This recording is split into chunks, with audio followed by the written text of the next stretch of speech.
올해는요, SCHD의 장점보다는 우려했던 치명적인 약점이 극단적으로 드러난 한 해였다라고 볼 수가 있을 것 같습니다. 사실 SCHD의 상대적 부진 사유는 SCHD가 아니라 S&P 500이 변했기 때문인데요. S&P 500이 어떻게 바뀌었고 또 이쯤에서 고민해 볼 만한 투자 전략은 무엇인지까지 정리해 보도록 하겠습니다.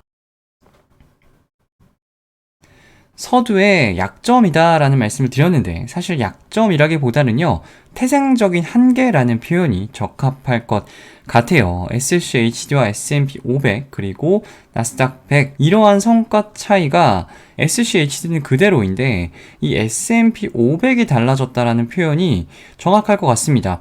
나스닥 100 같은 경우야 원래 기술주 중심이기 때문에 과거에도 이처럼 차별화된 흐름을 보였지만 SCHD와 스파이가 이처럼 수익률이 벌어진 적은 흔치 않은 사례이죠. SCHD와 스파이 연도별 수익률을 가지고 온 건데요. 이 과거와는 달리요. 2022년 그리고 2023년까지 S&P 500과 전혀 다른 흐름을 보여주고 있죠. 과연 이것이 일시적일까? 저는 앞으로도 이러한 흐름은 지속될 가능성이 높다고 보고 있습니다. 물론 2020년처럼 높은 하락방을 보여줄 수도 있겠지만 올해처럼 업사이드 리스크 역시 부담을 해야 되는 ETF가 된 것이 바로 SCHD입니다. 이렇게까지 성과가 벌어진 이유는 바로 매그니피션트 7의 칭호를 얻은 7종목 때문입니다. 매그니피션트 7, 메가포스 혹은 빅테크탑 7이라고도 불리는데 저는 빅테크탑 7이라고 칭하도록 하겠습니다. 7종목 아시다시피 메타, 애플, 아마존, 알파벳, 마이크로소프트, 테슬라, 그리고 엔비디아를 지칭하죠. 빅테크탑 7의 영향력이 얼마나 강했는지를 잘 보여주는 차트인데요. 이 빅테크탑 7을 제외한 나스닥 100 지수와 S&P 500 지수의 시가총액 그리고 빅테크탑 7의 시가총액이 연초 이후에 어떻게 늘어나는지를 그린 건데 미국 주식 굉장히 좋았던 것 같지만요. 실상은 빅테크탑 7이 하드캐리했다라는 것을 너무나 잘 보여주고 있죠. 이전 영상에서요. 제가 빅테크탑 7의 과도한 쏠림 때문에 무려 12년 만에 나스닥 100 지수 특별 리밸런싱이 있다라는 말씀을 드렸었죠. 작년 말 대비 현재 S&P 500의 섹터별 비중 변화인데요.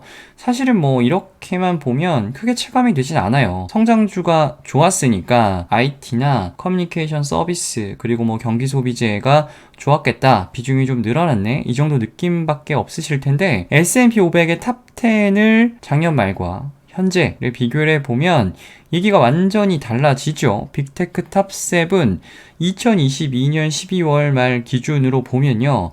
S&P 500 편입비 상위 10종목 내에 포함된 종목은 애플, 마이크로소프트, 아마존, 그리고 구글 4종목에 불과합니다. 그런데 2023년 8월 4일 탑 10 종목을 보면 7종목이 나란히 8위까지 차지를 하고 있죠. 알파벳이 클래스 A와 C가 존재하기 때문에 8위까지 차지하고 있습니다. 탑 7 종목들 비중만 따로 빼서 작년 말 대비 현재 비교를 해보았는데 작년 말에는 7종목 비중이 S&P 500에서 차지하는 비중이 약 20% 수준이었는데 지금은 27.4%까지 올라왔어요. 최근 기술주가 좀 조정을 받아서 그렇지 고점일 때는 30%에 육박하기도 했습니다.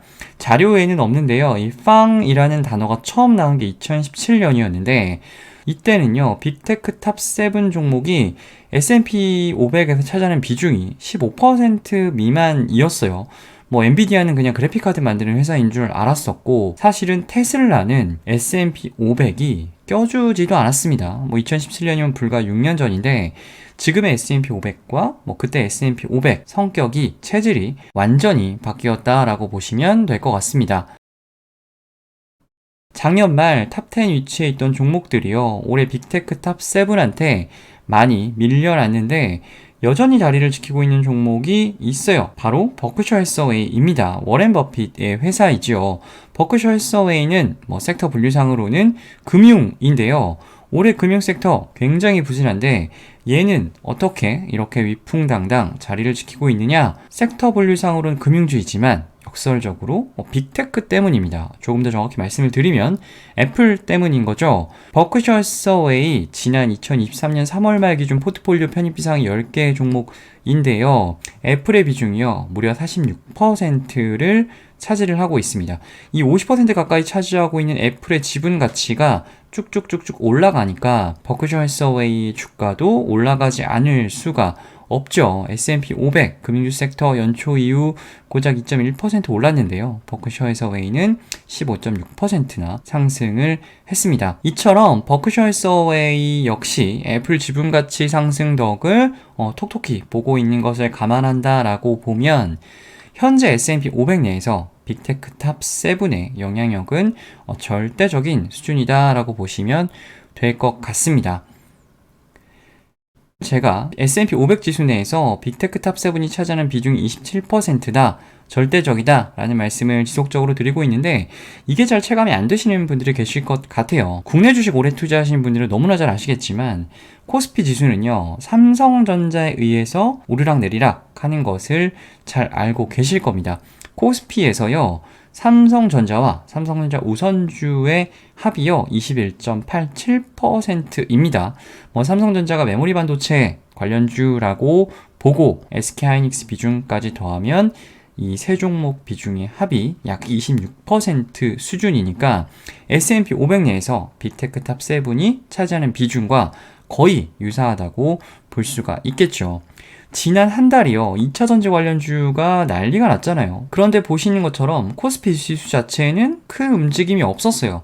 그저 4월부터 2600선을 오르락 내리락 하고 있는 것을 보실 수가 있죠. 이것은 올해뿐만 아니라 바로 과거에도 마찬가지였습니다. 코스피에서 그게 2차 전지가 됐든 바이오가 됐든 카카오 네이버와 같은 인터넷 플랫폼이 됐든 그 어떤 테마가 움직여도 코스피 지수 자체에 큰 영향을 미치지는 못했어요. 그럼 코스피를 이렇게 움직이고 있는 건 과연 누구이냐? 바로 삼성전자이지요.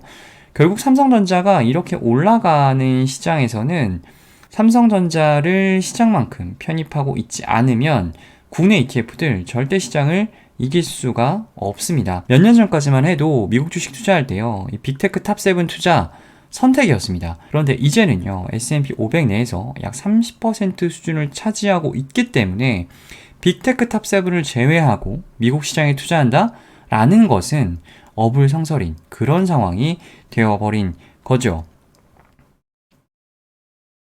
이쯤 되면 미국 시장의 체질 개선에 맞게 나의 포트폴리오도 변화하고 있는가라는 고민을 해봐야 할 것 같은데요. 특히 빅테크 탑 7의 비중이 절대적으로 낮은 혹은 전혀 가지고 있지 않은 포트폴리오를 유지하신 분들이라면 굉장히 고민이 깊어지고 계실 것 같아요.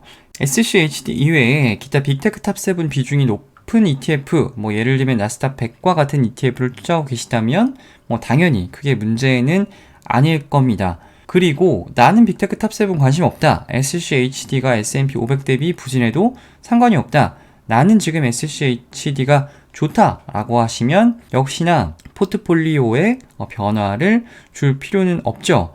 그런데 가장 고민이 되시는 분들은 SCHD를 비롯한 포트폴리오에서 빅테크 탑 7의 비중이 높지 않다. 그래서 올해처럼 나의 포트폴리오가 시장 대비 상대적으로 많이 부진할 때 스트레스를 받는다. 다시는 이런 상황이 반복되는 것을 원치 않는다라고 하시면 고민을 해보셔야죠. 대안은 크게 두 가지입니다. 나스닥 100 ETF를 더해주시는 겁니다. S&P 500 내에서 빅테크 탑 7이 28%인데요. 나스닥 100은 더 높겠죠. 무려 40%가 넘어가요. 따라서요, QQQ와 같은 나스닥 100 ETF를 추가해 주시는 것도 고민해 보실 수가 있을 것 같고요.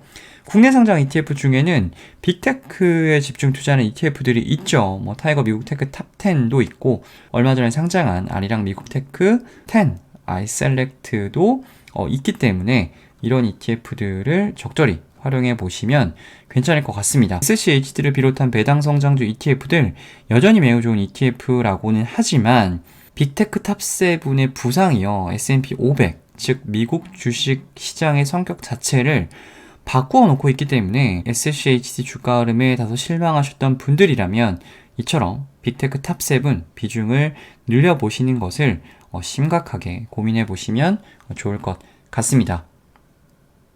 ETF 읽어주는 남자, 오늘은 여기까지입니다.